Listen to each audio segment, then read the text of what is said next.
Welcome to another episode of Metal Mastermind. Your host, Jason Stallworth, and co-host Ken Candelas. We What's up, are dude? here today. I'm good, man. And we're going to talk about something that's really, really important that everybody who is a metal musician, an independent metal musician, needs to hear. Jason.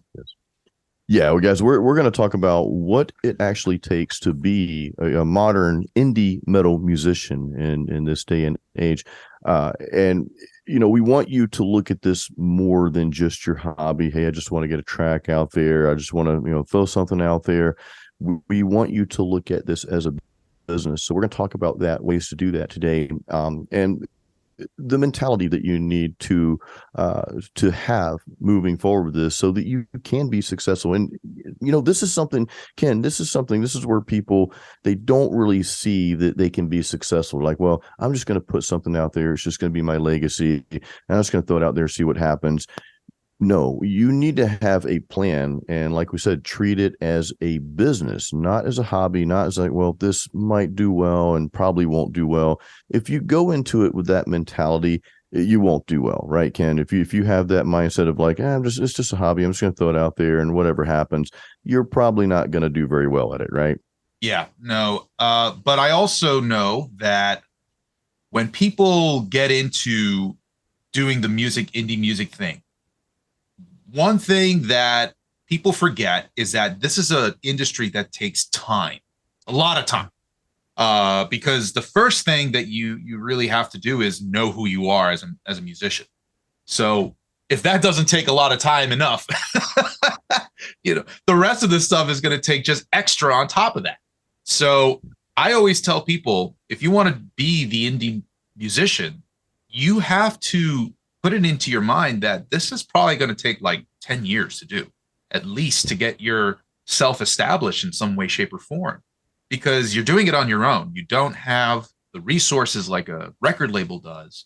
And if you do, congratulations, that's great. And you have to maintain that.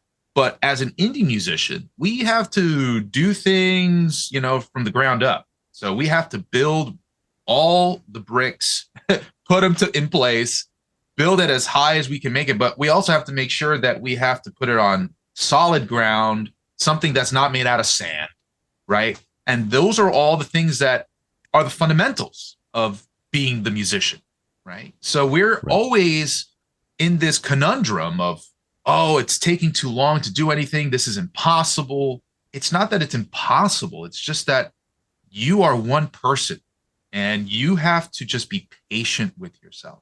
But you have to also be really, really ambitious to just keep doing it. We talked about our own music being very sacred to us. If it's sacred to you, does that mean that no matter what, you'll keep doing it? Because you have to believe that. You have to believe that this is all that you're going to be doing in your life. I can't imagine not doing my own music. If I did that, I would feel regret for the rest of my life, and I would feel completely unfulfilled. So you have to have that idea in your head that this is everything that you're going to be doing, and you have only this one path to take, and it's just going to take a long time, and that's okay. You just have to be patient with yourself. Well, you said the magic words. You said no matter what.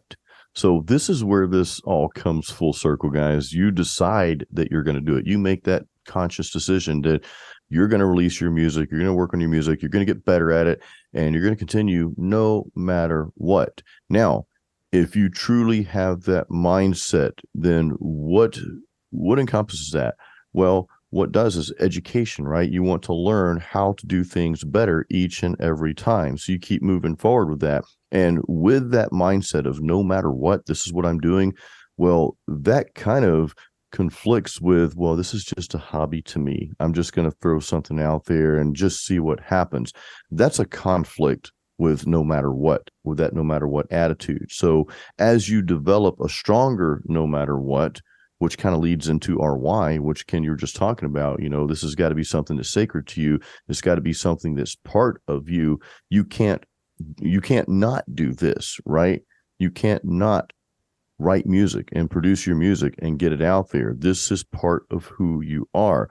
So again, that kind of cancels out that whole, well, I'm just going to throw it out there. This is just a hobby thing for me. No, it's not. You have to treat this like a business. And again, that's something we're going to get into. Now, we talked about you being on your own, and there are many things you'll have to do on your own. However, towards the end of the podcast, you want to hang around for this, by the way, because we are going to talk about when it's relevant and really when it's necessary to get some help with certain things.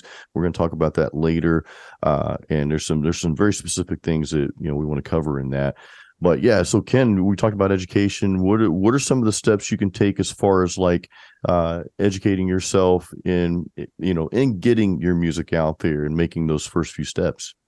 Well, the first thing I would say is to focus on yourself first, because whatever it is that you want to do, you got to learn how to do it first so that or whoever is going to take on that role, what they're doing, and you're not entirely dependent on them, because there's power in knowledge. So, and that's why I say this thing takes time, because it also takes time to learn new skills that we need to adapt to in order to be able to keep this thing afloat. We have to be able to understand the ins and outs of our business thoroughly if we expect to have longevity in it. We're not playing the quick pump and dump. We're right. Playing the long game, okay? The long game.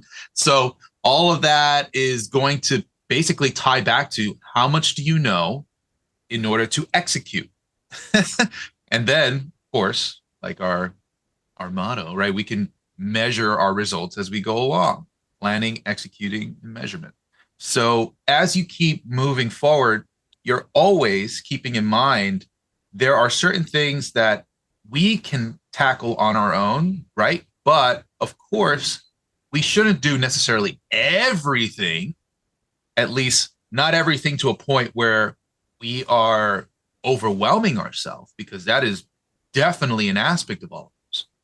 But when you get to a certain point, like for example, and I've talked about this many times with Jason, but for you guys, when I am mixing my own music, I will never choose to master my own music too, because I am too far gone into this mix that I've been trying to sculpt, to call it, perfection, but not really. It's just that I'm just so swallowed up in my own mix that I can't be objective anymore. I need somebody else to master my music to tell me, hey, these are certain elements that you're doing a little too much of, and you need to roll back on this, or you need to give me more of this, for example, right? That's exactly what happened with me recently with Homeric. I'm in the process of mixing, and I'm at the very tail end, which I'm like, okay, this is fantastic. I can start talking to my mastering engineer, and my mastering engineer goes like, hey, your distortion effects are like unlistenable. He told me unlistenable. I'm like, okay, I need to go back and take a step back and look at what I'm doing in my mix that I need to correct. And so this is just to, explain the point that it helps to have a team. You need to have people that are on the same path as you, want the same goal, but you have to also understand that there's this knowledge that's underneath all of that, right? Like I can talk to my mastering engineer confidently because I understand all the ins and outs of audio. Yes, of course, there's going to be certain things that I tend to lean more towards or not lean enough of because, I'm always growing as an engineer myself. So I have an experienced mastering engineer tell me what I need to do in order to get better. And that is invaluable information for me because in the future, that makes me even more efficient. So over time, you're going to learn, you're going to grow, you're going to get critique, and you're going to have to take that critique and use that in order to help further your progress along. Everything from playing the guitar, your first course, like Metal Guitar Apprentice, all the way to Metal Riff Master, to then, doing Sweep Picking Master. And then before you know it, you're like, I want to do songwriting now. And then from that songwriting, you want to get into production and record your own stuff. This is all part of the natural growth of a musician in this industry. That's true. And by the way, guys, shameless plug here. We have all of what Ken just talked about on our website, metalmastermind.com. Just click on courses there. A lot of you listening are in our courses, so we do appreciate you. And again, we're at the end of the podcast, we're going to get into some more areas where you might want some help. And I think that's going to shed a lot of light. But coming back to just like the bare bone basics here, you're a guitar player, you're a vocalist, maybe you play keyboard, bass, drums, or whatever, and you're writing your music. I think most of you listening right now to this specific episode, you're writing your own music, or you're interested, in starting to write, or even co-writing, because that's an awesome thing too, to collaborate together with your band members or with someone else to write music and songs and lyrics and so forth. But like some of the like very basics that you need to know, as an individual before you get into those deeper levels where you may be wanting to work with some other people, as far as like mixing and mastering, that sort of thing. Some of the basic knowledge that you might want to have is going to start in your home recording studio, right, Ken? So for example, and especially like, okay, we want to talk about plugins real quick. I know we could talk about those for days. We won't get deep into plugins because there's so many, but Ken, one of my things is, and I'm doing this now, I've been using, and I'm not sponsored by them. We're not sponsored by them, not at the time anyway. Hey, that could change.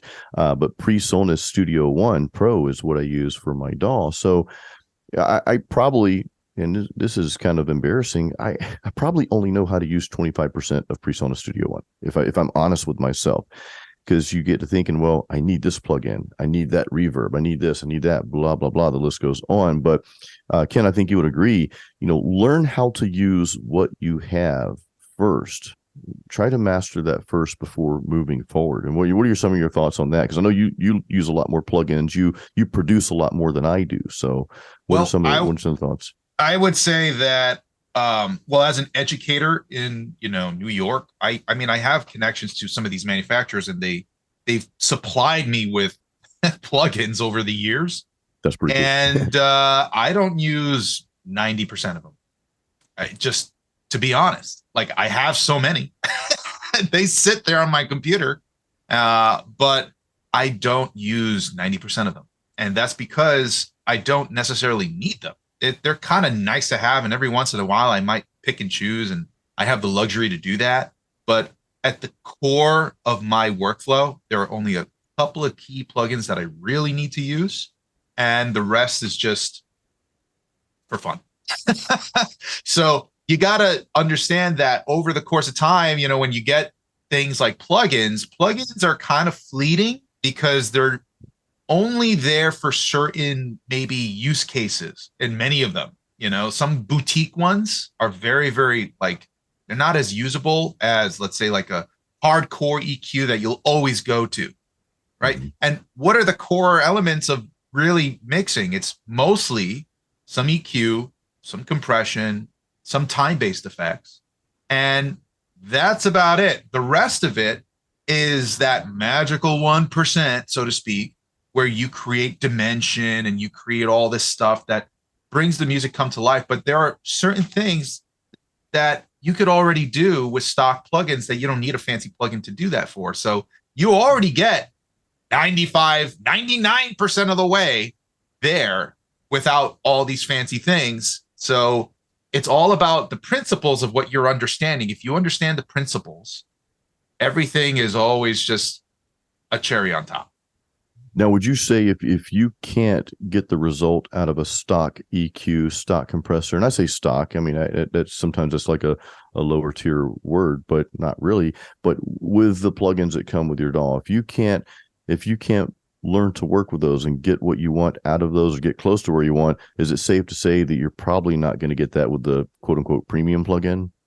Well, there are a couple of variables to think about that. So if you're talking about something very simple like an EQ, it could be that, your stock EQ maybe doesn't have the filter decibel pole that you want. So for example, per octave, you have settings in your filters that are like 6 decibels per octave, 12 decibels, 24 decibels. These are all sort of slopes for a filter, right? Maybe you need something that's really, really sharp for some reason, for surgical use, right? Then you can't get it out of a standard type of EQ. That could be a reason to get something that's more advanced, and that's a very basic example.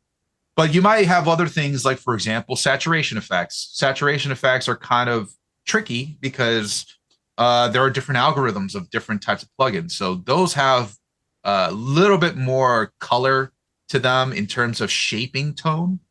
So if it's about shaping tone or sound designing in this case, we have like an infinite amount of possibilities to do that. I think for the most part, for fitting things into your mix to make them translatable, you don't need the fancy stuff. I think if you really want to get something very unique and boutique, then you're going to expect certain results. And my ethos with mixing is always to mix with intention. So don't just get something because you want to just get it. I mean, if you have it, that's nice, but why do you want that? Why is that thing important for you? So mixing with intention is super important because it always keeps you aware of your current situation. And that's what I would say also in everything that you're doing outside of mixing too, right? Why are we going this route with our music? Why am I going to, get a 7-string guitar for this album that I'm creating? What is the intention behind that? What does it offer that you're not getting already with the current setup?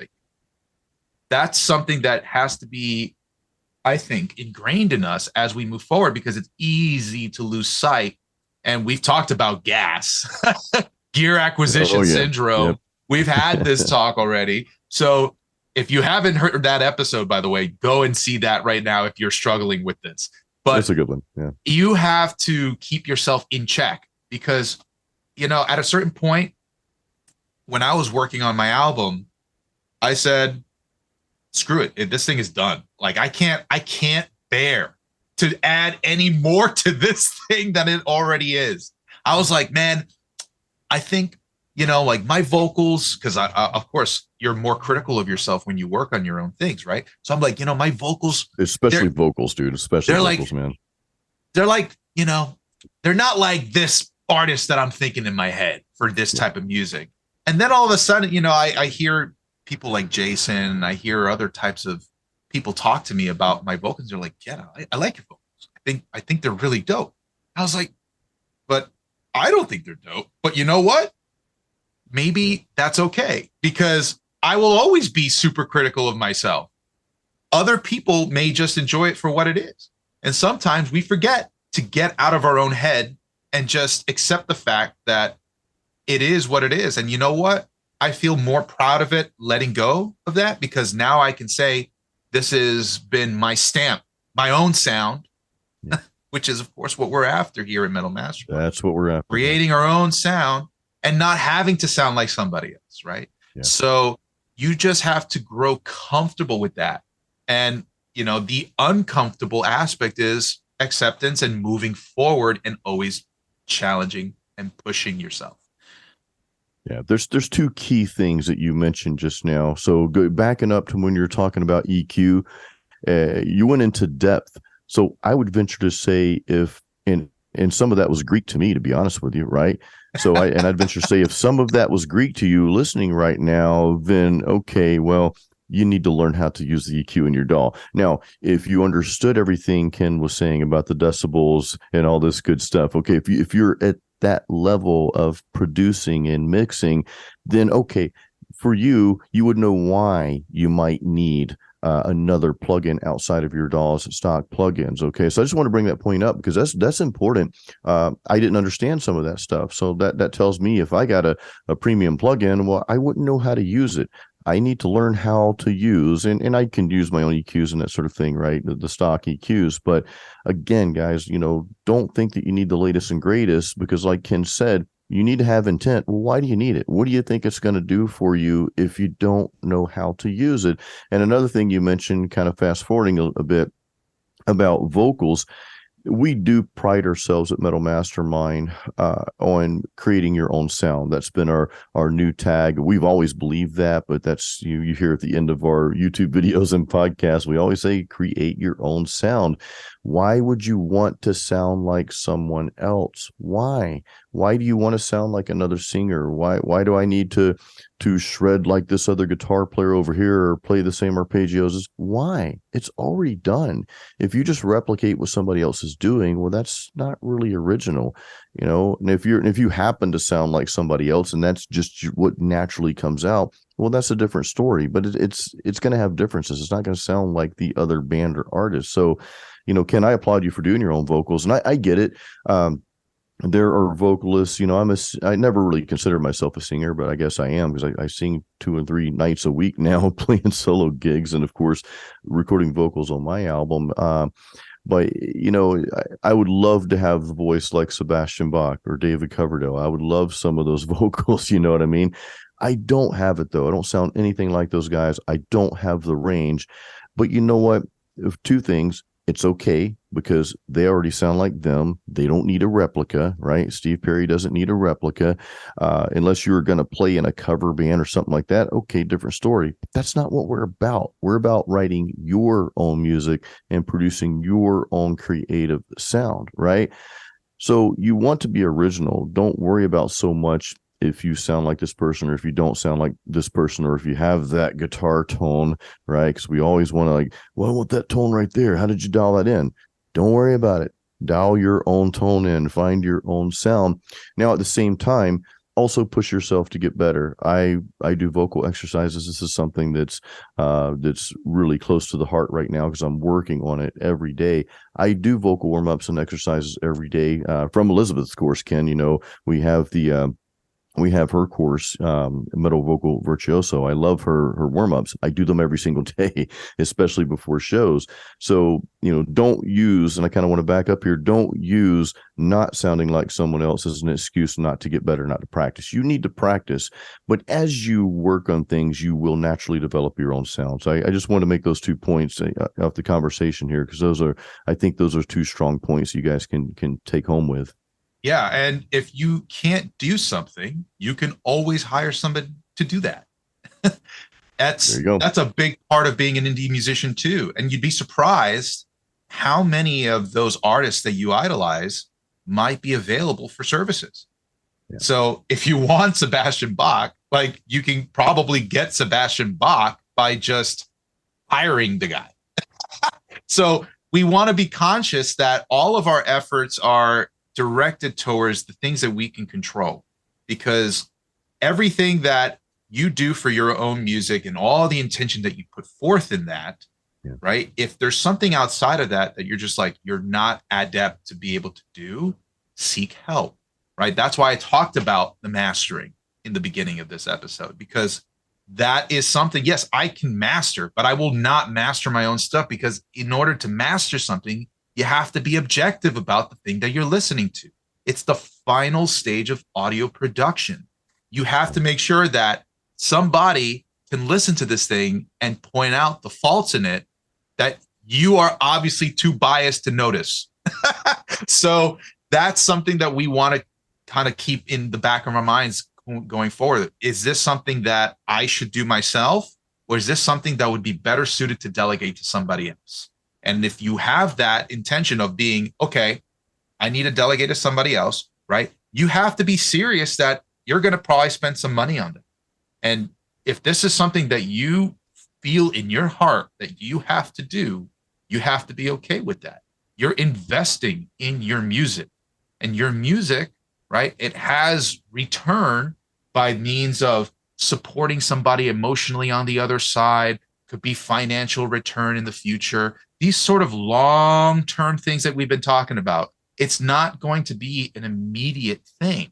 You're going to see this as something that grows over time. And you're talking about legacy, right? You want to establish something that you're proud of, that you will look back on in the future and say, yes, I did that. I have no problem showing that I've done that. You know, I can live with myself doing it, because I took all the time in the world to make it happen the way I want it to happen. And I also learned so much about myself in the process. I grew as a person. I grew as an artist. And I also, as an indie musician, can be so proud that I've released it myself. I've released it to the world in a way that I can have, complete ownership of my own music, which a lot of people back in the day couldn't say for themselves. Yeah. So, we idolize certain people in this industry and we're like, oh my God, they're so famous. But for so many of them, ask to see how much they've earned in return before they had to recoup all the money that they spent on making that stuff from the record label. Because that's a real thing, recoupment. You won't earn a dime on your music if you get a record label deal before you've paid them back what they spent. And you know what? Here's another thing about that, by the way. It's on your royalties. So you can't just pay them back. No, they'll make the money regardless. It's always going to be off of your royalties. So if you haven't paid back through your royalties, you'll never see a dime. No matter how much they've made off of your merch or anything else that's in the future, you're touring, they'll keep making the money. You still won't get that money until it's paid back through royalties, because that's what's in the contract.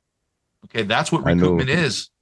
There are a lot of broke musicians out there, man. I know a hand living in the Tampa area. This is like the capital of the metal world, metal scene back in the '80s, and I personally know a handful of musicians that were making it at the time, but not so much today. They're doing other things today. Some of them are still playing music and so forth, but they either got screwed by a band member or a label or something to that effect, and not just in metal genres. I know a few musicians across other genres as well.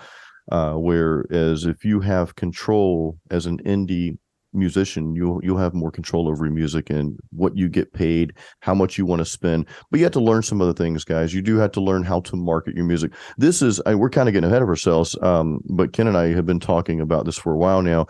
We do plan to launch in the near future a platform where you guys can release your music, and we can at least offer the marketing principles to you on how to market your music and how to actually make money, like real money from your music. So we do want to merge into that at some point. That's coming in the near future. But Ken, I like what you said about really not being your weakest link is to sum up what you're saying earlier. You're not going to master your own stuff because you might be your weakest link. Not that you don't know how to do it, because you're an engineer, you're a pro audio engineer, you know how, but like you said, you're in your head. Me, for example, I'm not a drummer.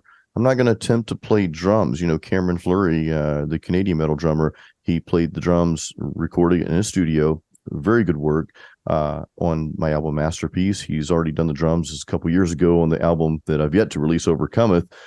Ken will probably be doing future drums on my work, things like bass. Maybe you're a guitar player and maybe you're a wannabe bass player, but it's sounding too much like you're playing guitar and bass. So maybe you want to hire a bass player. Siren, the band Siren, who kind of came back from the dead from the 80s, their album, A Mercenary's Fate. Well, they didn't have their bass player for this album, so they ended up finding a guy who was the bassist for Annihilator, and he's the bassist for another band or so.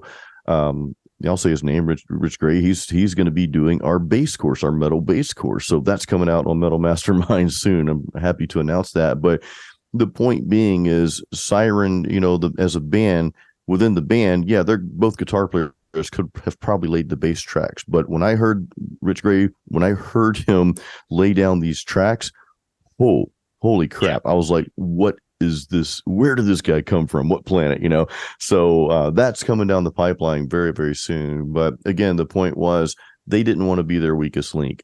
Getting a professional bass player, somebody that plays bass on day in and day out, knew what they were doing, they got the best, right? So if you're going back to mastering, because I think this is a really important piece, if you do not master music every day, or at least on a regular basis, like multiple times a week, don't master your own music, okay? Because you're not going to gain that skill set overnight. Ken mentioned several times that this is a long game that we're playing here, right? This is not something we're just going to dip our toe in the water. I'll just watch a couple YouTube videos. Now I know how to master. Sorry, it doesn't work like that. You need someone. I don't mean to harp on mastering, but that's the end piece, right? That's what's being released. So you kind of do have to pay a lot of attention to that. and really get somebody that's a pro. But in anything, maybe you're a rhythm guitarist and you don't feel like your solos are up to speed, no pun intended. So maybe you want to hire a lead guitar player to play the solos on your album, or if you have a friend you want to go in with or something like that, do the royalties fair and all that good stuff, work it out. But those are just some examples, right? So there's a lot of areas that you would want to bring up. You can bring up by getting an expert to do those parts. Yeah. And, I always love to refer to the old composers of of the world, because when they were creating their music, it was always through having this intention of having other people bring that music to life. So, people will say, oh, everything in classical music is always written, so specifically and all this kind of stuff. Well, it kind of is, but it also is left up to interpretation many times too, because composers knew that part of what they were creating needed to be through the eyes of a musician to bring that to life. So having that connection of, okay, this is what I'm good at, this is what I could do for my music, but then also saying, I'm not the best at doing this one thing. Let me get somebody else to bring that part of my music to life. That takes awareness, and it also takes a moment of stripping yourself of your ego, to be honest, because you can be very, very, how would you say, obsessive about all the things in your own music, that it can distract you from what's actually going to help your music too. And by all means, don't just do something in your music just because you want to please somebody, because I've done that before. And those were my ex-bandmates. And I realized that once I got rid of them and I had this new stuff, oh my God. And of course, this is about like maybe 2 years into having the new material in my music. But I remember I still kept the old recordings, and I listened back. I listened from what I had now to what I had then. And I was like, whoa, I would never go back to that old sound ever again, because what I have now has so much life in it this time. And I had to go through a band breakup in order to get that sound that I was after. But I know now that, yeah, this is what I want. This is exactly what needed to happen. So yeah, you gotta find, sometimes through a rock and a hard place, in order to get something from your music that you really wanted. It could mean, that you're with the wrong bandmates. And that's one of the reasons why I love being just a solo indie music producer, because it's just, yeah, I don't have to deal with the bureaucracy and all that stuff that you get with a band. But I also play in a band as well, currently still, and we write music together, but they are the right bandmates for that other band. So it's a balance. You have to figure out, where's your place in all of this and what is important to the music that's being created. And you have to all be in sync if that's the case. If you're not in sync, there's going to be issues.